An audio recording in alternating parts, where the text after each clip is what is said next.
কবিতা প্রশ্ন। কবিগুরু রবীন্দ্রনাথ ঠাকুর। ভগবান তুমি যুগে যুগে দূত পাঠায়েছ বারে বারে দয়াহীন সংসারে। তারা বলে গেল ক্ষমা করো সবে, তারা বলে গেল ভালোবাসো, অন্তর হতে বিদ্বেষ বিষ্ণাস। বরণীয় তারা, স্মরণীয় তারা, তবুও বাহির দ্বারে আজি দুর্দিনে ফিরানো তাদের ব্যর্থ নমস্কারে। আমি যে দেখেছি গোপন হিংসা কপট রাত্রি ছায়ে হেনেছে নিঃসহায়। আমি যে দেখেছি প্রতিকারহীন শক্তের অপরাধে বিচারের বাণী নীরবে নিভৃতে কাঁদে।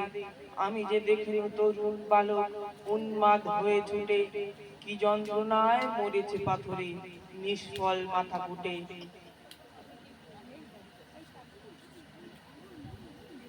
নমস্কার।